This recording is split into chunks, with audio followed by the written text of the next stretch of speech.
Hello, Radhe Radhe, जय श्री कृष्णा। आप सभी का इस YouTube चैनल पर एक बार फिर से स्वागत। दोस्तों, हम बात कर रहे थे राजस्थान कला और संस्कृति की, और राजस्थान कला और संस्कृति के हमने शुरू कर रखा था चित्रकला। आज इस चित्रकला वाले टॉपिक को अपने कंप्लीट कर देंगे, जिसमें से एक टॉपिक रहा हुआ है जिसका नाम है हड़ौती स्कूल। हड़ौती स्कूल को अपन आज डिटेल से बात करेंगे, और हड़ौती स्कूल के अंदर हम मेनली दो ही शैलियों को पढ़ेंगे, जिसके अंदर से एक कोटा शैली है और एक बूंदी शैली है। कोटा और बूंदी शैली के अलावा एक जो झालावाड़ शैली भी है वो इतनी ज़्यादा कोई इंपॉर्टेंट है नहीं, इसलिए मैं उसको स्किप करूंगा। वहां से क्वेश्चन भी नहीं पूछा जाएगा। ये बात जो जो इंपॉर्टेंट है उनकी अपन बात कर लेंगे। तो आज अपन बात करते हैं हड़ौती स्कूल की। हड़ौती स्कूल आप जानते हैं कि दक्षिणी पूर्वी जो भाग है, कोटा, बूंदी, बारां, झालावाड़ वाला, ये हड़ौती क्षेत्र कहलाता है, जिसके अंदर से शैलियां जो है, जिसमें कोटा शैली है, बूंदी शैली है, बूंदी है, और कौन सी है तो याद रखिएगा झालावाड़ शैली है। तो सबसे पहले अपन बात कर लेते हैं किसकी? बूंदी शैली की। कौन सी शैली की बात कर लेते हैं? बूंदी शैली की। ठीक है ना, बूंदी शैली की। दोस्तों, बूंदी शैली जो है, इसमें ध्यान रखिएगा, बूंदी शैली जो है इसके ऊपर जो प्रभाव जो पड़ा, कौन सी शैली का प्रभाव देखने को मिलेगा? तो याद रखिएगा, बूंदी शैली में जो अक्सर जो प्रभाव देखने को मिलेगा वो मिलेगा मेवाड़ का। मेवाड़ शैली का प्रभाव देखने को मिलेगा। ठीक है, मेवाड़ और मुगल मान सकते हो आप। मेनली अगर बात करें तो मेवाड़ शैली का प्रभाव बूंदी शैली के ऊपर देखने को अपने को मिलेगा। ये ध्यान रखिएगा, इंपॉर्टेंट फैक्ट है। किस शैली का प्रभाव बूंदी शैली पर देखने को मिलेगा? तो बूंदी शैली पर प्रभाव मेवाड़ शैली का, और इसके साथ ही साथ आप मुगल शैली का भी ध्यान रखिएगा। अगर मैं बात करूं यहां से बूंदी शैली के अंदर जो प्रारंभ जो था इस शैली का, वो कब हुआ था? तो ध्यान से सुनिएगा, ये प्रारंभ हुआ था सुरजन सिंह जी के टाइम। किसके टाइम में? सुरजन सिंह जी के टाइम। सुरजन सिंह जी के टाइम में क्या हुआ? ये इसका क्या हुआ? प्रभाव शुरू हुआ था। ये क्लियर याद रखें। सबसे पहले जो शुरुआत जो थी वो किन के समय में हुई? सुरजन सिंह जी के समय। शासक थे जिनका नाम अगर मैं लिखूं तो शत्रुसाल आप लिख सकते हो उनका, या फिर छत्रसाल लिख सकते हो। शत्रुसाल, या फिर आप इनका नाम लिख सकते हो छत्रसाल। छत्रसाल। दोस्तों, इनके टाइम में एक चीज याद रखिएगा, शत्रुसाल या 70 साल जो है, इनके टाइम में भित्ति चित्रण किया गया, और भित्ति चित्रण किया किस पर किया गया था? रंग महल पर। जो रंग महल है वहां पर इसके ऊपर क्या देखने को मिलेगा आपको? भित्ति चित्र। बूंदी के अंदर जो रंग महल है वहां पर आपको क्या देखने को मिलेगा? भित्ति चित्रण देखने को मिलेगा। भित्ति चित्रण में वही है, अराइस है, फ्रेस्को है। ठीक है ना, अराइस जो पद्धति है, फ्रेस्को पद्धति के अंदर यहाँ पर भित्ति चित्रण आपको देखने को मिलेगा। छत्रसाल जी या फिर शत्रुसाल जी है, इनके टाइम में रंग महल पर क्या देखने को मिलेगा आपको? भित्ति चित्रण देखने को मिलेगा। दो शासक की बात कर रहा हूं, एक का नाम भाव सिंह जी, भाव सिंह जी नाम याद रखें, और एक शासक है इन्हीं के पुत्र, इनके पुत्र अनिरुद्ध सिंह। क्या नाम याद रखेंगे? अनुरुद्ध सिंह। इनको मुगलों ने क्या किया? दक्षिणी अभियान के लिए भेजा, यानी कि कौन से? दक्षिणी साउथ इंडिया की तरफ अपने अभियान के दौरान मुगलों ने इनको भेजा था। और साउथ इंडिया के दौरान उनको भेजने की वजह से इस शैली के ऊपर जो प्रभाव देखने को मिलेगा वो दक्षिणी शैली का प्रभाव यहां पर देखने को मिलेगा। तो याद रखिएगा, इनके टाइम में कौन सी शैली का प्रभाव देखने को मिलेगा? दक्षिणी शैली का प्रभाव बूंदी शैली पर देखने को मिलेगा। दक्षिणी शैली का प्रभाव जो है वो इनके टाइम में देखने को आपको मिलेगा। क्लियर है? भाव सिंह जी और उनके पुत्र अनुरुद्ध सिंह जी जो है वो मुगलों के टाइम में दक्षिणी भारत की तरफ उनके अभियानों में जाया करते थे, या उनकी नियुक्तियां वहां पर की गई थी, जिसकी वजह से इस बूंदी शैली पर दक्षिणी शैली का भी प्रभाव आपको देखने को मिलेगा। क्लियर है? ये याद रखिएगा, भाव सिंह जी और अनुरुद्ध सिंह जी का नाम थोड़ा सा आप ध्यान रखिएगा। क्या नाम है? रतन सिंह जी। रतन सिंह जी। दोस्तों, रतन सिंह जी के बारे में याद रखिए, इनके काल में दो प्रसिद्ध, विश्व प्रसिद्ध चित्र बनाए गए। इन्हीं के काल में दो विश्व प्रसिद्ध चित्र बनाए गए 1626 में। 1626 के अंदर इनके टाइम में कुछ दो विश्व प्रसिद्ध चित्र बनाए गए। उन चित्रों का नाम याद रखिएगा। एक का नाम है रागिनी भैरव, रागिनी भैरव नाम याद रखिए, और एक का नाम याद रखिए राग दीपक। राग क्या याद रखिए? दीपक याद रखिए। टाइम के क्या? विश्व प्रसिद्ध, यानी कि ऑल वर्ल्ड के अंदर विश्व प्रसिद्ध चित्र माने जाते हैं। विश्व प्रसिद्ध चित्र है ये उस टाइम के। क्लियर है बात सभी, ये ध्यान रखिएगा। तो रागिनी भैरव, राग दीपक 1626 के अंदर इनके समय में चित्र बनाए गए। किसके समय में? रतन सिंह जी। देखिए दोस्तों, रतन सिंह जी जो है, इनको जो जहांगीर जो है, मुगल बादशाह जो है जहांगीर, इनके कला प्रेमी या फिर चित्रकारिता के प्रति या फिर कला के प्रति प्रेम को देखते हुए, इनकी आसक्ति को देखते हुए जहांगीर ने क्या किया था, इनको एक उपाधि से नवाजा जिसका नाम है बुलंद राय। क्या नाम याद रखेंगे? सर बुलंद राय, बुलंद राय। तो याद रखिएगा क्यों दी थी, इनकी किसके प्रति?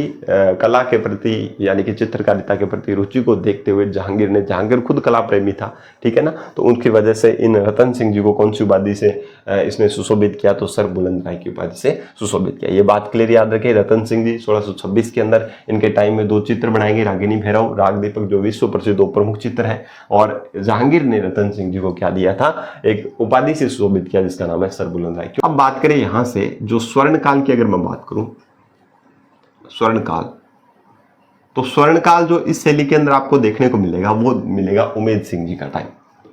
बूंदी के जो शासक है उमेद सिंह जी, उनका टाइम जो है वो आपको स्वर्ण काल में मिलेगा, ठीक है ना। इस शैली का स्वर्ण काल कौन सा है? तो किसका है? तो याद रखेगा उमेद सिंह जी का टाइम क्या है? स्वर्ण काल है यहाँ पर। अब उमेद सिंह जी जो है, इनके टाइम में एक क्या बनाया गया था? एक चित्रशाला का निर्माण किया गया। तारागढ़ जो बूंदी का जो दुर्ग है, वहां पर मैं आपको लिखूंगा, यहां चित्रशाला का निर्माण किया गया, जो कहां पर है? तारागढ़ दुर्ग बूंदी में। तारागढ़ दुर्ग बूंदी में एक चित्रशाला बनाएगी और उस चित्रशाला का नाम रखा था रंग विलास। क्या नाम लिखा नाम था उसका चित्रशाला का? तो याद रखिएगा रंग विलास। और कहा जाता है ये रंग विलास जो है, ये भित्ति चित्रों का स्वर्ग कहा जाता है। भित्ति चित्रों का स्वर्ग माना जाता है इसको। क्लियर है? तो उमेद सिंह जी के टाइम को स्वर्ण काल कहा जाता है। चित्रशाला जो है, इन्होंने एक चित्रशाला बनाई, ठीक है ना, जिसका जो कहां पर है? तो तारागढ़ दुर्ग जो बूंदी है उसके अंदर है, जिसका नाम है रंग विलास। और रंग विलास को भित्ति चित्रों का क्या माना जाता है? स्वर्ण काल माना जाता है। दोस्तों एक इनके समय में एक चित्र और बना लगभग 1750 के अंदर, जिसके अंदर उमेद सिंह जी को जंगली सुअर का शिकार करते हुए दिखाया गया। उमेद सिंह जी को जंगली सुअर का शिकार करते हुए, किसका शिकार करते हुए? जंगली सुअर का शिकार करते हुए। ये इंपॉर्टेंट याद रखिएगा भाई, सुअर का क्या करते हुए? शिकार करते हुए, शिकार करते हुए। बस इतनी चीज याद रखिएगा।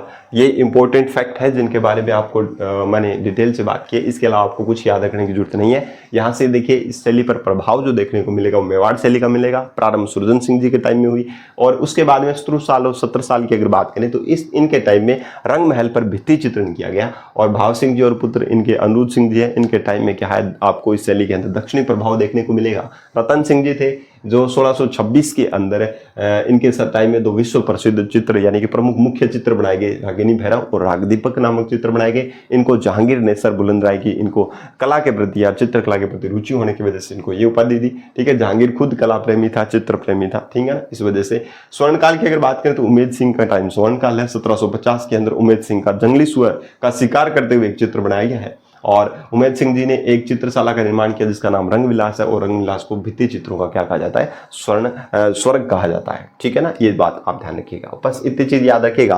अब इसकी विशेषताओं की तरफ अपन बातें कर लेते हैं, ठीक है। चले आगे कर लेते हैं। यहां पर क्या बात कर लेते हैं? चित्रकार की शैली के अंदर कौन कौन से चित्रकार हुए? तो याद रखिएगा, एक नाम याद रखिएगा रामलाल। ट्रिक नहीं बताऊंगा मैं आज, डायरेक्टली याद रखिए रामलाल। एक नाम याद रखिए साधुराम। एक याद रखिए सुरजन, ठीक है। एक याद रखिए श्री कृष्ण नाम से था, ठीक है ना। एक आलम अली, अहमद अली, क्या याद रखिएगा? अहमद अली नाम याद रखिएगा, अहमद अली।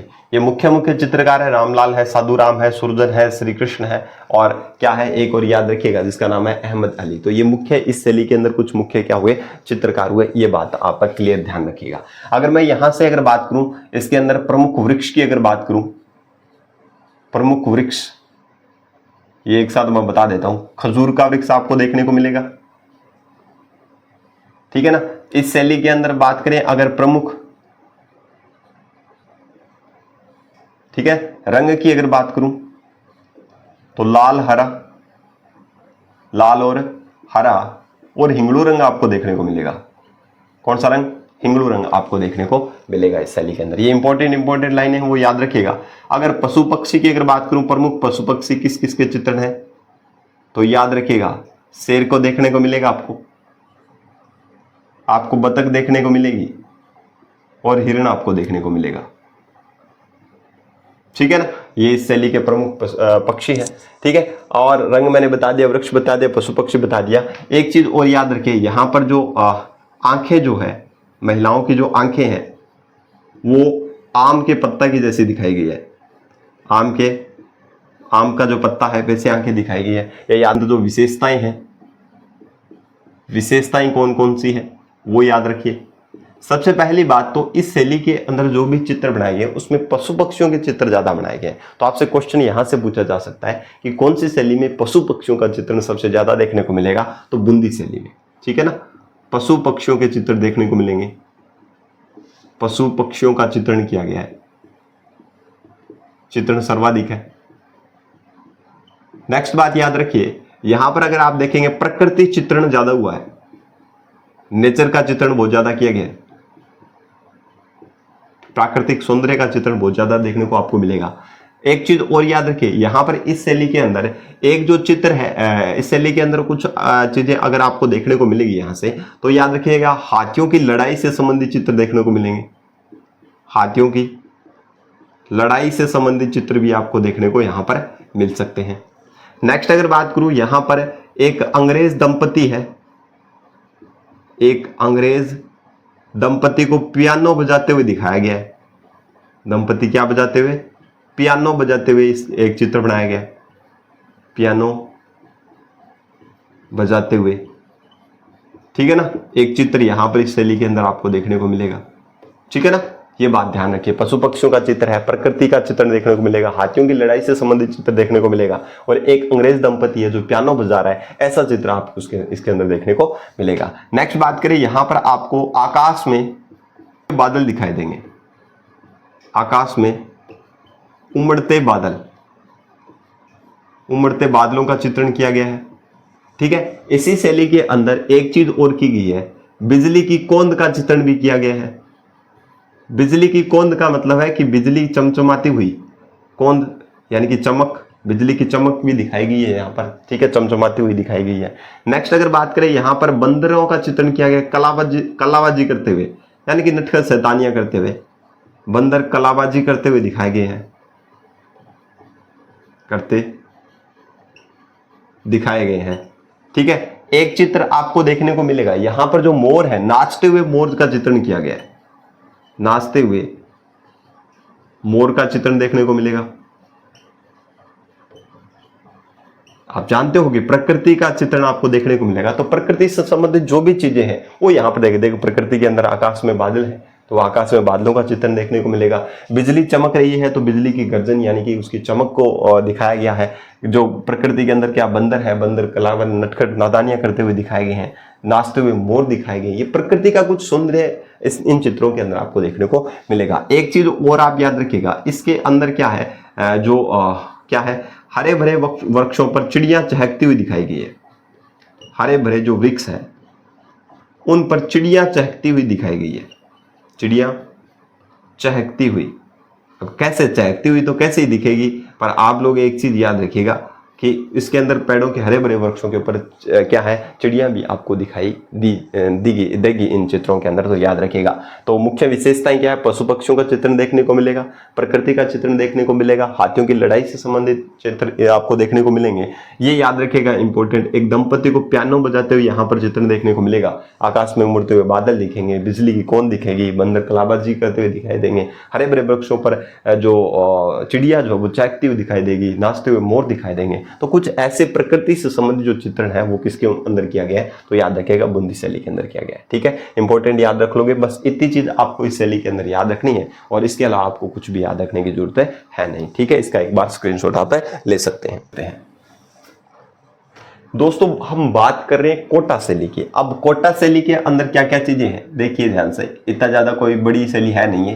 कोटा शैली, कोटा शैली दोस्तों सबसे पहले आपको याद रखना है इस शैली का जो प्रारंभ जो है वो किसके टाइम में हुआ, तो याद रखिएगा प्रारंभ हुआ था राम सिंह जी के टाइम। किसके टाइम में प्रारंभ हुआ था, महाराज राम सिंह जी के टाइम में क्या हुआ था, इस शैली का क्या हुआ था, प्रारंभ हुआ था। क्लियर है। अब इस शैली के अंदर जो आपको बातें याद रखनी है वो याद रखनी है, एक चीज याद रखनी है आपको, एक शासक थे जिनका नाम है क्या, भीम सिंह जी। ये भगवान कृष्ण को मानने वाले यानी कि वल्लभ संप्रदाय को मानते थे, इसका मतलब इसके ऊपर वल्लभ संप्रदाय का प्रभाव देखने को मिलेगा इनके टाइम में। वल्लभ संप्रदाय का प्रभाव जो है वो देखने को मिलेगा। अगर वल्लभ संप्रदाय का प्रभाव देखने को मिलेगा तो ऑब्वियसली कृष्ण लीला से संबंधित चित्र बनाए जाएंगे। भगवान कृष्ण जो है तो कृष्ण लीला से संबंधित चित्र क्या होंगे, बनाए जाएंगे। भीम सिंह जी क्या है, भगवान कृष्ण के क्या थे, बहुत ज्यादा आराध्य थे, जिसकी वजह से इन्होंने कोटा जो है उसका नाम बदल दिया। जब आप हिस्ट्री में पढ़ेंगे तो आपको पता चलेगा कि भीम सिंह जी ने अपना नाम कृष्णदास कर लिया था और जो कोटा है उसका नाम नंदग्राम कर दिया था। ठीक है ना, तो और जो शेरगढ़ है उसका नाम बरसाना कर दिया था। इस प्रकार से अपने यानी कि कृष्ण से के जीवन से संबंधित जो स्थल है और कृष्ण की आस्था के अंदर जो अपना जो नाम है वो भी इन्होंने क्या कर लिया था, चेंज कर दिया था। ठीक है ना, अपना नाम कृष्णदास रख दिया था और कोटा का नाम क्या रख दिया था, नंदग्राम रख दिया था। तो ये इनकी कृष्ण भगवान कृष्ण के प्रति आसक्ति या इनका भक्ति भाव दर्शाता है। ठीक है ना, तो प्रारंभ राम सिंह जी के टाइम में हुआ। भीम सिंह जी ने वल्लभ संप्रदाय का प्रभाव इस शैली के ऊपर देखने को मिलेगा। कृष्ण लीला से संबंधित इस शैली के क्या बनाए जाते हैं, चित्र बनाए गए हैं। भीम सिंह जी के बाद में एक याद रखिएगा आप, किसका याद रखिएगा यहाँ पर, उमेद सिंह जी का। स्वर्ण काल की अगर मैं बात करूं, सेम है स्वर्ण काल, जैसे वहां पर आपने उमेद सिंह जी देखा तो ये उमेद सिंह जी अलग है पर एक जैसे नाम है, तो आप इनको ध्यान रखिएगा। उमेद सिंह जी फर्स्ट है ये, ठीक है ना, वो उमेद सिंह जी अलग है, ये उमेद सिंह जी अलग है। तो उमेद सिंह जी फर्स्ट जो है इनका टाइम क्या है, स्वर्ण काल माना जाता है। इन्हीं के समय में 1768 के अंदर 1768 में एक डालू नामक चित्रकार था, ये इंपॉर्टेंट है भाई, डालू चित्रकार था और इसने रागमाला का चित्रण किया था। किसका चित्रण किया, रागमाला का। भाई आप मेवाड़ शैली के अंदर देखते हैं रागमाला का जो चित्रण है वो किसने, निसारुद्दीन ने किया था, महाराणा प्रताप के समय। ठीक है, साहिबुद्दीन ने किया था। ठीक है ना, तो ये चीज आप ध्यान रखिएगा। तो रागमाला का जो चित्रण है वो किसने किया था इनके इस शैली के अंदर, तो उमेद सिंह के टाइम में एक प्रसिद्ध चित्रकार हुआ जिसका नाम डालू था और उसने रागमाला के संबंधित चित्र बनाए थे 1768 के आसपास। तो ये भी बात आप क्लियर रखिएगा। ठीक है, आपको क्या देखने को मिलेगा, भित्ति चित्रण। और प्रमुख रूप से भित्ति चित्रण जो आपको देखने को मिलेगा उनके थोड़े से नाम याद रखिएगा। एक तो याद रखिएगा झाला हवेली, झाला हवेली में आपको भित्ति चित्रण देखने को मिलेगा इस शैली का। एक देवता जी की हवेली, देवता जी की हवेली, तो ये कुछ आप ध्यान रखिएगा कि देवता जी की हवेली और झाला हवेली के अंदर इस शैली के आपको क्या देखने को मिलेगा, तो याद रखिएगा भित्ति चित्रण आपको देखने को मिलेगा। ठीक है, प्रमुख विषय क्या रहा, सब्जेक्ट क्या रहा इन चित्रों का, तो याद रखिएगा इस शैली के जो चित्र है उनका जो सब्जेक्ट है, जो विषय जो है वो क्या रहा, किस पर आधारित चित्र सबसे ज्यादा बनाए गए, वेरी वेरी इंपॉर्टेंट है, शिकार से संबंधित शिकार दृश्य आपको इस शैली के अंदर देखने को मिलेगा। अब अमूमन यहाँ पर शिकार के दृश्यों के साथ साथ महिलाएं जो है, रानियां जो है, स्त्रियां जो है वो भी शिकार करते हुए इस शैली के अंदर क्या है, चित्रों में दिखाया गया। तो याद रखिएगा इंपॉर्टेंट फैक्ट है ये कि शिकार के दृश्य जो है वो कौन सी शैली में आपको देखने को मिलेंगे, तो याद रखिएगा कौन सी शैली में देखने को मिलेंगे, तो कोटा शैली के अंदर आपको ये चीजें देखने को मिलेगी। ठीक है, चलिए बात करें यहाँ पर वही बात कर लेते हैं। प्रमुख वृक्ष की अगर मैं बात करूं, खजूर है। ठीक है, रंग की अगर बात करूं, प्रमुख रंग की अगर बात करूं तो याद रखें नीला रंग है और नीला के साथ ही हल्का हरा और पीला रंग, हल्का हरा और पीला रंग जो है वो इस शैली के अंदर आपको देखने को मिलेगा। और अगर मैं बात करूं पशु पक्षी की अगर बात करूं, पशु या पक्षी की अगर बात करूं इस शैली के अंदर जिनका चित्रण किया गया है, शिकार का चित्रण किया तो ऑब्वियसली हिरण आएगा, शेर आएगा, क्योंकि शेर के बिना तो शिकार कौन ही कर सकता है। ठीक है ना। तो शेर है, या बतख भी दिखाई जा सकती है, हिरण भी आपको इस शैली के अंदर देखने को मिलेगा, ठीक है ना। तो ये चीजें आप ध्यान रखिएगा। प्रमुख वृक्ष जो है, ठीक है, आंख, और याद रखिए महिलाओं की जो आंख है वो मृगनयनी दिखाई गई है, मृग यानी हिरण के समान मृगनयनी दिखाई गई है, ठीक है ना। तो ये कुछ कुछ फैक्ट हैं जिनके बारे में याद रखिएगा। एक बार वापस से रिकॉल करवाता हूँ। प्रारंभ जो है राम सिंह जी के टाइम में हुआ, भीम सिंह जी के टाइम में इस शैली पर वल्लभ संप्रदाय का प्रभाव पड़ा, भगवान श्री कृष्ण से संबंधित चित्र बनाए गए। स्वर्णकाल उमेद सिंह के टाइम का है, और उमेद सिंह जी के टाइम में 1768 के अंदर डालू नामक चित्रकार ने क्या किया था, रागमाला का क्या किया था, चित्रण किया था, ठीक है। भित्ति चित्रण आपको देखने को मिलेगा झाला हवेली में देखने को मिलेगा, और आपको देवता जी की जो हवेली है, ये मुख्य याद रखनी है, इनके ऊपर आपको भित्ति चित्रण देखने को मिलेगा, ठीक है। चलिए, भित्ति चित्रण देखने को मिलेगा। सब्जेक्ट विषय जो है इन चित्रों का वो शिकार के दृश्य है। प्रमुख वृक्ष जो है वो खजूर का वृक्ष आपको देखने को मिलेगा, रंग नीला है, हल्का हरा पीला है, ठीक है। और पशु पक्षी में आपको मैंने बताया शेर और बतख, और आंख कैसी दिखाई गई, मृगनयनी यहाँ पर दिखाई गई है, ठीक है। तो इस शैली के अंदर जो मुख्य चीजें थी, एक बार इसका स्क्रीनशॉट ले लीजिए। मुख्य चीजें थी उनके बारे में हमने डिस्कशन कर लिया है, और इसके अलावा कुछ भी नहीं है। झालावाड़ शैली है, तो झालावाड़ शैली के अंदर आप याद रखिएगा कि कोटा शैली से पृथक होकर के झालावाड़ बना। 1838 के अंदर जो कोटा शैली से अलग होकर झालावाड़ बना, तो वहां पर भी कुछ चित्रण आपको देखने को मिलेंगे, पर मैं प्रेफर करूंगा कि इसमें कोई ज्यादा इंपॉर्टेंट वाली चीज है नहीं, तो इसलिए आपको याद रखने की जरूरत नहीं है। यहीं से क्वेश्चन आपको पूछे लिया जाएगा। अगर हड़ौती स्कूल से कोई क्वेश्चन पूछा जाएगा तो बूंदी और कोटा शैली से पूछ लिया जाएगा, इसके अलावा आपको कहीं से क्वेश्चन पूछने की संभावना नहीं है, ठीक है। तो दोस्तों, उम्मीद करता हूं कि आपको ये सेशन शानदार लगा होगा। दोस्तों, एक बात मैं हर बार कहता हूं कि आप ज़्यादा से ज़्यादा इस चैनल को लाइक करें, सपोर्ट करें, और अपने साथियों तक शेयर करें, जिससे उनको भी इस चीज़ का बेनिफिट मिल सके, ठीक है। मिलते हैं एक नए वीडियो में, तब तक के लिए जय हिंद, जय भारत।